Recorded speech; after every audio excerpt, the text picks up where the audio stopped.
बिस्मिल्लाहिर्रहमानिर्रहीम अस्सलाम वालेकुम नाज़रीन, मैं हूं आपका मेज़बान दानिश अंसारी और आप देख रहे हैं मेरा YouTube channel Danish Ansari official. नाज़रीन, आज हम बात करेंगे मलिक महबूब साहब से। आप सबके फेवरेट हैं, मशहूर स्टोरीजन हैं। अस्सलाम वालेकुम मलिक साहब, कैसे हैं आप?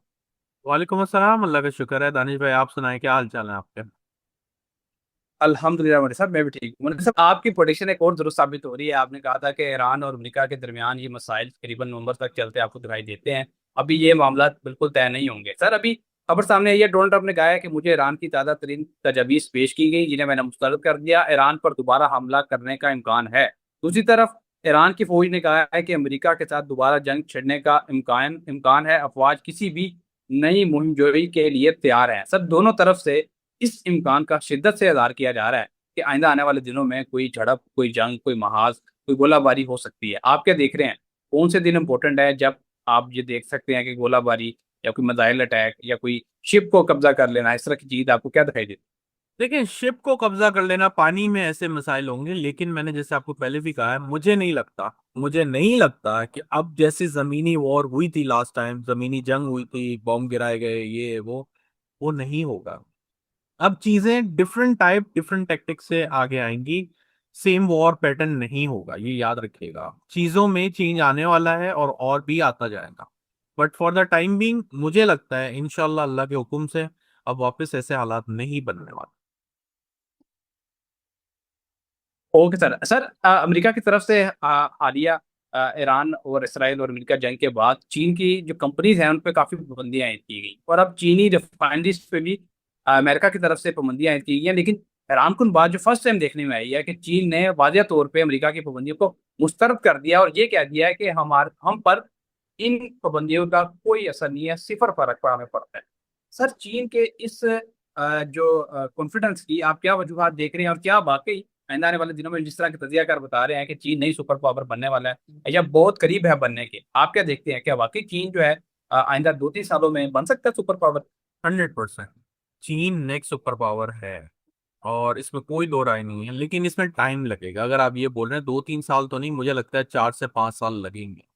और चीजें जिस तरह चेंज हो रही हैं, और आने वाले दिनों में जो नई टेक्नोलॉजी आएगी, वो चीन ही सुपर लीड कर रहा होगा, देख लीजिएगा आप। अभी सर, इसराइल के हवाले से खबर आ रही है, इसराइल की तरफ से लिबनान में जंगबंदी के बावजूद अटैक किया गया है और कई लोगों की अमवात की खबरें सामने आ रही हैं। सर, ये सिलसिला कब रुकेगा? एक तरफ जंगबंदी का मुआहदा तय पा चुका है, दूसरी तरफ गोलाबारी की जा रही है लिबनान पे। ये सिलसिला कब तक आप रुकते हुए देख रहे मुझे नहीं लगता सर ये आसानी से रुकेगा। ये थोड़े टाइम के बाद फिर पॉज अनपॉज, पॉज अनपॉज।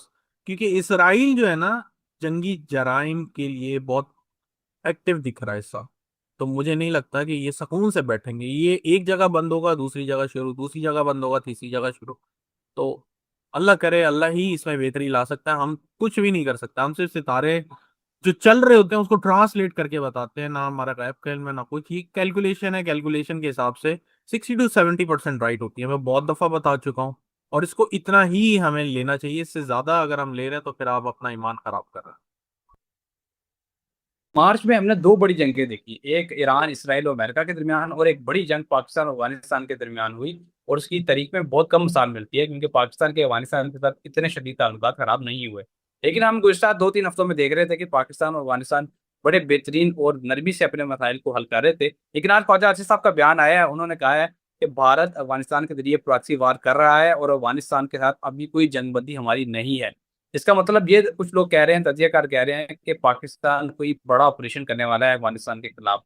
आप क्या देख रहे हैं? पाकिस्तान को अपने वेस्ट एंड से कोई ऐसी चीज दिखाई देती है कि पाकिस्तान दोबारा कोई नया महाज खोलने वाला है?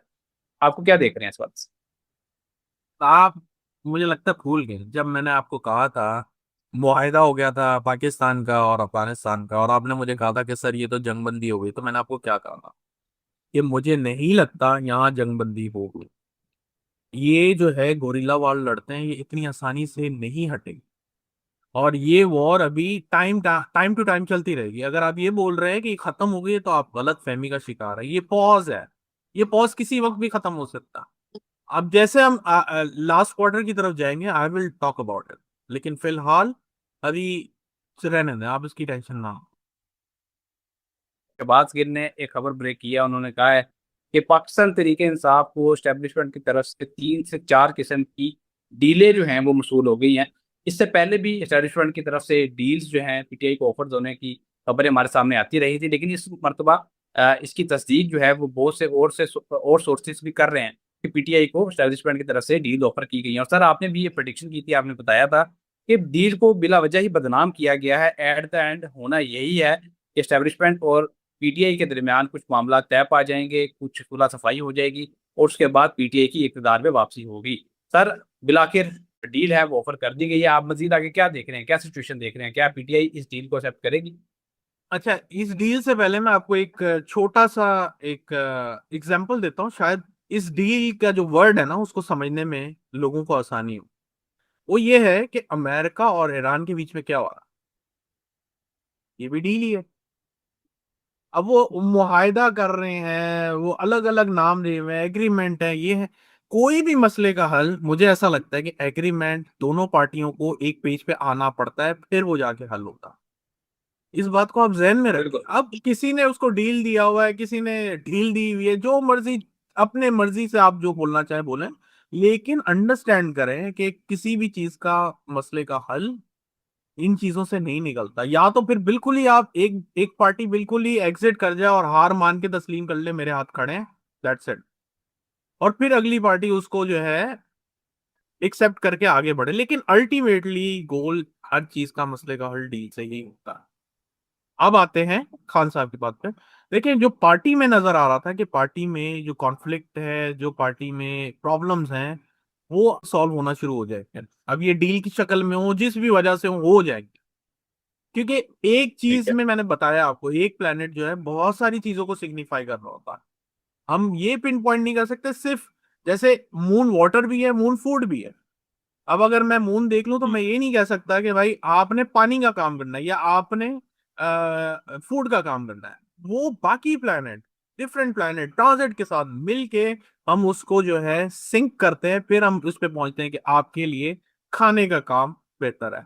अगर मैं ट्रांजिट से देखूं तो मैं उस पर नहीं जस्टिफिकेशन दे सकता हूँ किस टाइप की डील दी हुई होगी। बिल्कुल सर ऐसा ही है, मैं आपकी बात से इत्तेफाक करता हूँ। एक और खबर आपसे शेयर करना चाहूंगा। सुहेल सुनील साहब ने जलसे से खिताब करते हुए कहा है कि पाकिस्तान में आइंदा कुछ दिनों में कुछ बहुत बड़ा होने वाला है, अडियाला जेल के दरवाजे खुलने वाले हैं। उन्होंने कहा है कि शहबाज शरीफ और नवाज शरीफ दस्तखत करें और लंदन लौट जाएं। सर क्या बड़ा होने वाला है, क्या बड़ी पेशरफ होने वाली है? सुहेल वरीद साहब ने तो पर्दे में रखी है बात। एस्ट्रोलॉजिकली आप क्या बड़ा इवेंट देख रहे हैं पाकिस्तान में? देखिए, मैंने आपको पिछले साल से बताया था, जैसे ही राहु एंटर हुआ था एक्वेरियस में, मैंने कहा था ये टाइम अच्छा नहीं होगा पाकिस्तान की सियासत में। बहुत बड़ा टर्मोइल आएगा, खुदा ना खास्ता कोई मेजर क्लैशेस, मेजर, यूं कहा जा सकता है, अल्लाह ना करे, कोई बड़े अजीम इंसान की डेथ पॉसिबिलिटीज होती हैं, क्योंकि पास में ये देखा गया है। इसलिए मैं उसके हिसाब से बता रहा हूँ, डेथ मैं प्रिडिक्ट नहीं करता हूँ, मैंने पहले भी बताया। पास्ट इवेंट के हिसाब से जब जब राहु एक्वेरियस से ट्रांजिट किया है, उसने कियोस बनाया ही बनाया है पाकिस्तान की सियासत में। तो पाकिस्तान की सियासत में टाइम शुरू हो गए यहाँ से लेके अक्टूबर तक, सितंबर तक के मामलात बहुत ज्यादा खराब ही की तरफ जाएंगे, और मुझे नहीं लगता ये हुकूमत रह पाएगी। Okay sir. अच्छा सर, एक और बड़ी खबर सामने आई है। एक सर्वे में बात बताई गई है कि इमरान खान साहब की मकबूलियत पाकिस्तान में 70 से 80% तक पहुंच गई है। और सर खान साहब को जाहिर है इस मकबूलियत के साथ माइनस करना तो मुमकिन नहीं है, लेकिन जो सर मेरा क्वेश्चन है वो जरा डिफरेंट है। क्वेश्चन ये है कि सर ऐसी क्या चीज़ है कि खान साहब पिछले 1000 दिनों से जेल में कैद है लेकिन उनकी मकबूलियत में कमी नहीं आ रही? वक्ती जायशा देखिए कोई चीज़ बता दें कि उनके जायचे में ऐसी क्या चीज़ है कि उनकी मकबूलियत कम होने के बजाय दिन ब दिन बढ़ती ही चली जा रही है? क्या वजह है? उसकी वजह सिर्फ सन है। सन की जो पोजीशन है, स्पेशली जो उसके अंदर पॉइंट्स हैं, उसको शद्बल हम कहते हैं एस्ट्रोलॉजी की जबान में, वो बहुत अच्छे हैं। और जब सन अच्छे हाउस या एस्पेक्ट्स के अंदर होता है तो मकबूलियत इंसान को मिलती ही मिलती है। तो एक साल के लिए तो मुझे पता है कि उनकी मकबूलियत मजीद बढ़ेगी, मजीद बढ़ेगी। लेकिन एक बात यह है कि मकबूलियत के साथ जो उनको डैमेज मिल रहा है ना, वो हेल्थ की तरफ मिल रहा है। तो आंखें आंखें भी सन ही होती हैं। सन को हम आंख के लिए भी, बोन्स के लिए भी, ब्लड तो नहीं, आंखें और बोन के लिए हम चेक करते हैं। Okay sir. अच्छा सर, एक और बड़ा इंटरेस्टिंग क्वेश्चन है सुहेल फिल्मी साहब के हवाले से। ओपोजिशन इत्तेहाद बनाने की कोशिश की जा रही है और ओपोजिशन बड़ी मुतहरिक हो चुकी है उनके खिलाफ, और उनकी हुकूमत का तख्ता पलटने की कोशिश की जा रही है। फैसल करीम कुंडी ने भी खैबर पख्तूनख्वा में इत्तेहादी हुकूमत कायम करने का इशारा और उसमें दिलचस्पी जाहिर कर दी है। क्या सुहेल वर्दी साहब को उनकी कुर्सी से हटाना मुमकिन होगा? उनका दायचा क्या बता? सर उनका जायचा तो है नहीं, जो मैंने उनके कार्ड निकाले थे मुझे नहीं लगता कि वो अभी इतनी जल्दी जाने वाले। ऑपोजिशन प्रॉब्लम, पार्टी के अंदर प्रॉब्लम, ये सब जरूर होगा, लेकिन मुझे नहीं लगता कि इनको इस सीट से फिलहाल कोई चेंज करवा सकता है या इनको डिसमिस करवा सकता है। ओके, अच्छा सर, आजकल पीटीआई में फॉरवर्ड ब्लॉक बनने की बाज़गश्त भी बहुत ज्यादा आम है पाकिस्तान में। क्या कोई वाकई फॉरवर्ड ब्लॉक बनता दिखाई देता है? पीटीआई का दायचा क्या बताता है इस हवाले से? सर फॉरवर्ड ब्लॉकिंग जो थी वो बन रही थी, ये खबरें पुरानी है, नहीं नहीं है। अगर मैं जायचा देखता हूँ तो ये खबरें पुरानी है, यहाँ से चीजें चेंज होना शुरू हो जाएंगी। फॉरवर्ड ब्लॉक जिन्होंने बनाया है वो अभी बड़े मसाइल में आने वाले हैं, ये याद रखिएगा। तो फॉरवर्ड ब्लॉकिंग यहाँ से बहुत मुश्किल हो जानी है अगर बनी हुई है तो। लेकिन मुझे ऐसा लगता है ये पुरानी थी, खबरें अभी लीक हुई हैं। ओके सर, बहुत शुक्रिया सर, आपने अपने कीमती वक्त में से कुछ वक्त निकाला इतनी जबरदस्त प्रोडिक्शन हमारे साथ शेयर की। इंशाल्लाह नेक्स्ट प्रोग्राम में ऐसे ही दिलचस्प टॉपिक है दोबारा पेश होंगे। अगली वीडियो तक के लिए मुझे और मलिक महबूब साहब को इजाजत दीजिए। अल्लाह हाफिज़।